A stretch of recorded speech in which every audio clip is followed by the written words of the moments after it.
If you're watching this video, it probably means that chess has already pulled you in, but you're still struggling to win your games. That's okay, we've all been there. Today, I'm going to walk you through 10 of the most common mistakes that beginners make that stop them from improving. I'll show you real examples, explain why these mistakes happen, and most importantly, how to fix them. Let's get into it.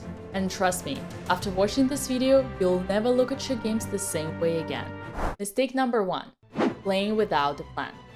If you're just making moves because they look good, it's like you're driving without a destination. So many beginners move pieces back and forth without actually knowing what they're trying to achieve. Let's take a look at this example. Here's the game between me and one of my students. It started with Caro-Kann. Everything's going okay so far. Knight f6, knight takes f6, pawn takes f6. It's a dubious line. It's a pawn g that is taking on f6. So opening their king side and basically losing their chance to castle short. Instead, they're gonna try to attack. But white has a center, pretty much harmony in the position. So knight f3, bishop g4, bishop e2, rook g8. As you can see, I'm developing my rook early because there is this kind of weakness in attack. I'm trying to get into my opponent's head.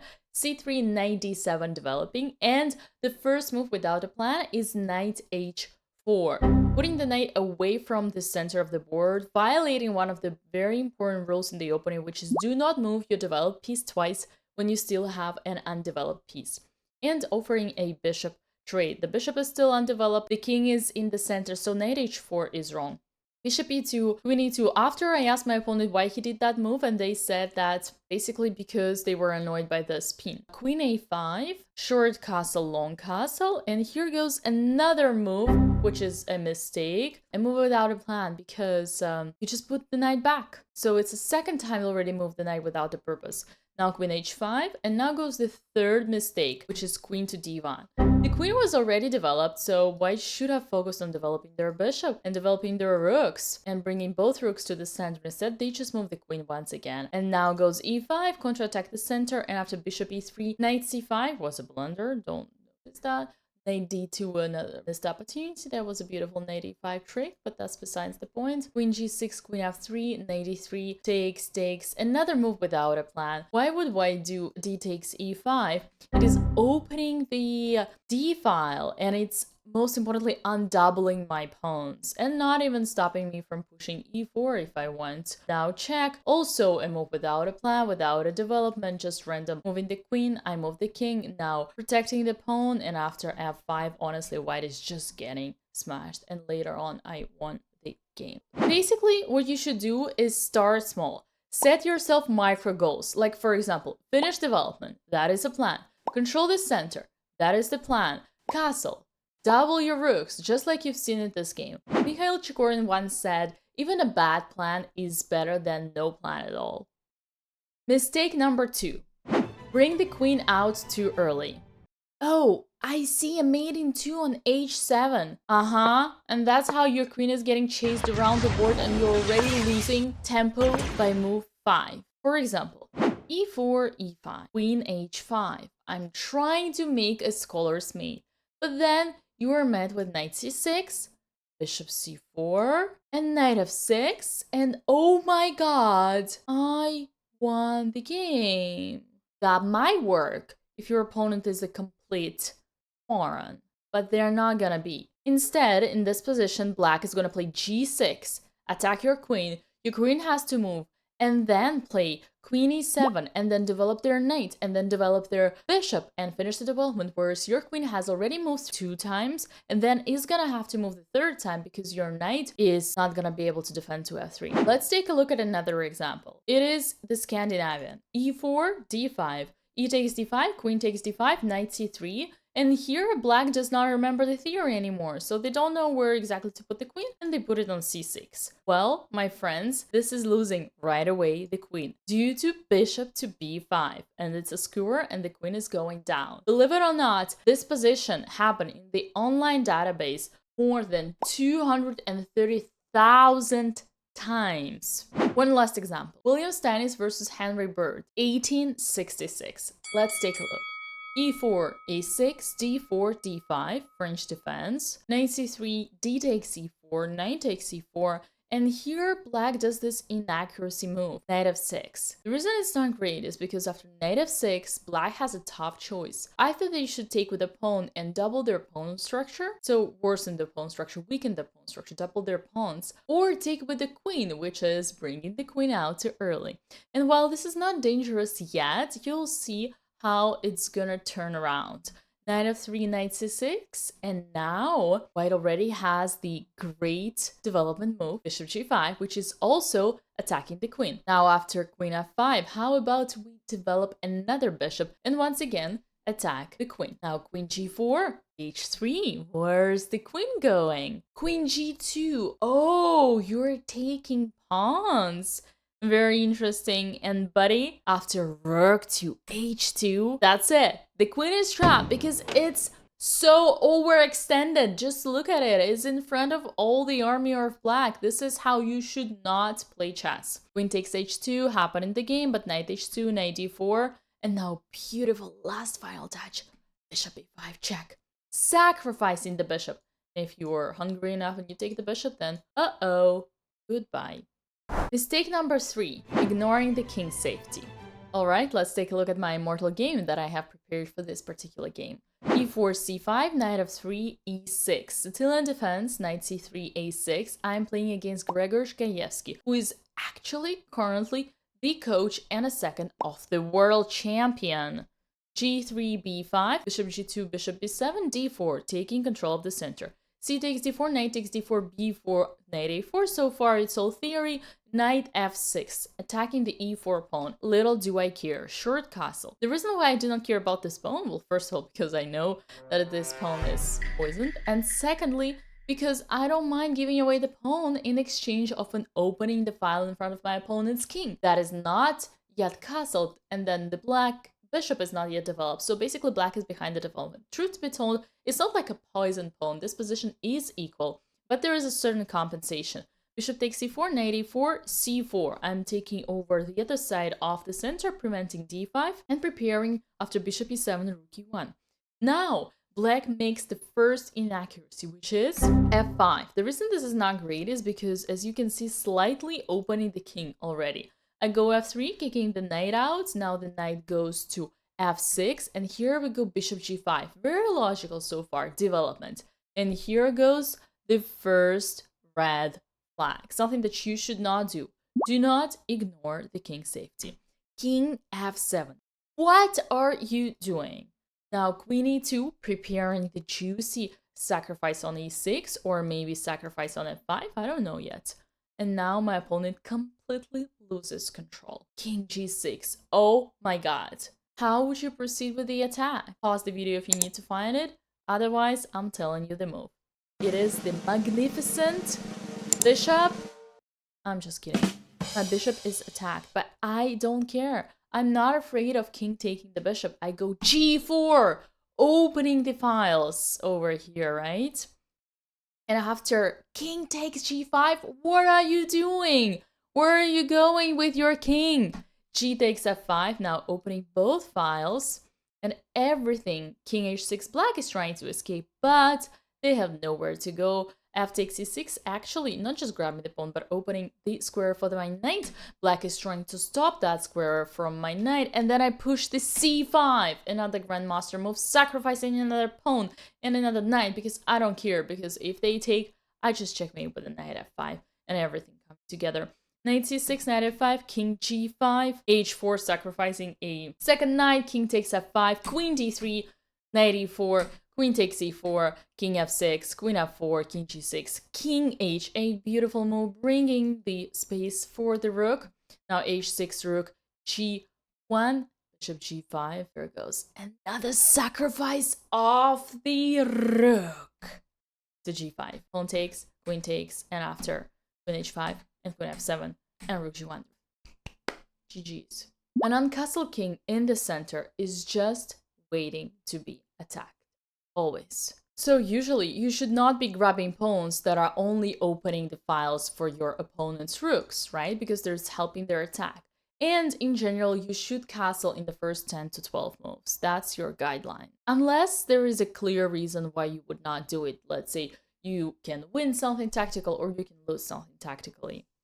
Mistake number 4, forgetting about the center. A4, H4, B3. Looks fancy, right? Meanwhile, your opponent would be just grabbing the center. No, you should always start your game with D4 and D4 because control the center, control the game. So let's say white starts with e4 and black ignores the center, knight c6. What would you do? Exactly, you would continue with d4. Knight f6, black doesn't care. How would you proceed? Now, if your opponent does not stop you from moving your pawns forward, you should do so. d5, continue moving your pawns and smash those pieces. Knight, let's say a5, then we just push e5. The other knight has to go out and and I think we already won the knight. He has nowhere to go. c6 is controlled, the c4 is controlled by the bishop, and the b3 is controlled. Or let's say here the knight would go to e5, but then we would just kick it out with f4, and after knight g6 we go e5,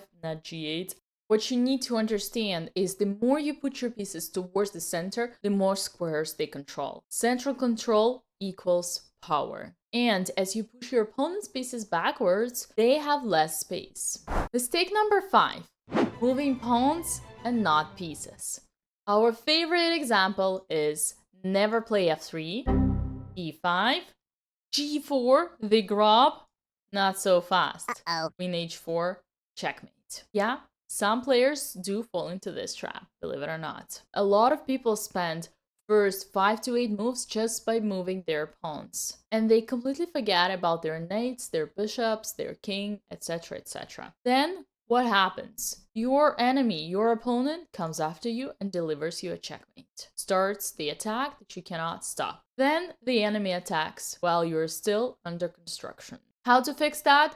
Just follow the basic rules. You can take the control of the center with a pawn. You can even sometimes make the second move with a pawn, but you don't have to. Just develop your knights and then your bishops and then you castle. That's more or less your guideline here. Knights first, bishops after. Because bishops already have developed pieces. Do not move the same piece twice unless you have to, while you still have other pieces that are not developed. Mistake number 6, hanging pieces. Also commonly known as ignoring your opponent's threats. Let's take a look at this example. So white is playing something that I recommended, e4, e5, knight f3, knight c6, bishop c4, bishop c5. The Italian so far. Short castle, knight f6, d3, short castle, bishop g5, d6, knight c3, bishop g4. Oftentimes, you might leave your king or queen unprotected and your opponent happily takes it. Or let's say you see a threat, but you pretend it's not there. You're just hoping for the best. So in this position, there was a threat and black has already ignored it by playing bishop g4. The threat was knight d5. White is the first one, it's a copycat game. Black has repeated everything, but white is the first one to exploit this pin. And here black takes it to the next level and goes knight takes d5. Oh my god, it's just a knight. No, my friend, there is a queen. Uh-oh. How a single overlook attack can cost you a key piece and ruin your position completely. Train your brain how to do a quick scan before every move. What is attacked? What is undefended? Always double check if your pieces are safe after every single move. If your opponent threatens something, do not ignore it. Address it immediately. Mistake number 7, grabbing pawns instead of a quick development. Here is the game between two famous chess players, Aaron Nimzowitsch and Semyon Alapin in 1914. e4, e6, d4, d5. Again French. Knight c3, knight f6, e takes d5, knight takes d5. Interesting. Why would you surrender the center and not take with a pawn? Already inaccuracy. Knight f3, c5. To kind of neutralize this active central pawn, right? Well, knight takes d5, queen takes d5. Oh my god, the queen is out so early. Are you sure about that? Bishop e3, c takes d4. Now knight takes d4 and a6. Stopping from, let's say, bishop b5. White goes bishop e2. And here, black does a fatal mistake. Just imagine, you're busy grabbing random pawns on the side of the board. Meanwhile, your opponent develops fast and crushes you in the center. This is what we're gonna see right now. Queen takes g2. What are you doing? This pawn is completely irrelevant. Look at your pieces. None of your pieces is playing. Your queen is so overextended. And here comes the punishment. Bishop f3 attacking the queen. Now queen has to go back to g6. Now queen d2 preparing long castle. You go e5, big deal. I don't need that knight. I'm gonna sacrifice the knight by going long castle. And after you take, I'm only gonna say thank you because you just opened another file for my attack. And your king is in this center. Knight c6, bishop to f6. Sacrificing the bishop. Queen takes f6. Now rook h2 e1, bishop e7. And here goes checkmate in 2. Bishop c6 check, king moves, or let's say like whatever. They take queen d8 checkmate. The bishop cannot take because it's pinned. Even after king f8, actually here, queen d8 still, bishop takes, and now rook to e8 checkmate. Focus on rapid development. Get your knights and bishops out early and connect your rooks. Don't waste your time hunting pawns. Your time is money. Time is more valuable than some random pawns on the side in the open. Mistake number 8. Only thinking about your own moves. You come up with a clever plan, but somehow you forget that your opponent has ideas too. That is when tactics happen to you. Take a look here. e4, e5, queen h5, knight c6, bishop c4, attacking the f7, and here you forget about your opponent's threat, and you go knight to f6. Oh my goodness. Queen f7, checkmate. Always ask yourself, what is my opponent's threat? What does my opponent want? Learn to think for both sides. It's a superpower in chess. Mistake number 9. Auto-trading everything. We are beginners in chess. We don't trade bishops for knights. Remember that quote? I say it all the time. Trading isn't always safe or good. If you trade an active rook for a passive rook, you are only helping your opponent. Take a look. e4, e5, knight f3, knight c6, bishop c4, bishop c5, short castle, knight f6, d3, short castle, bishop g5, d6. What would you do here if you were not thinking clearly? You would just take that knight because you're like, huh, interesting. So I'm pinning the knight, and if I take it, then I'm never gonna get forked. No, no, no. After queen f6, white is not gonna have a pair of bishops anymore, and basically only helping their opponent by bringing the queen out and preparing the bishop g4, and all the pieces are active. Only trade when it benefits your own position, such as, let's say you eliminate a key defender, or you simplify a winning position, or you neutralize an activity of your opponent, or an attack. Last and final mistake, number 10. Never analyzing your own games. You lose, you close the tab, and you move on. The next game, boom, same mistake again. No, you go to your games and you look at the analysis of this game. You literally click right here on the not rematch game review.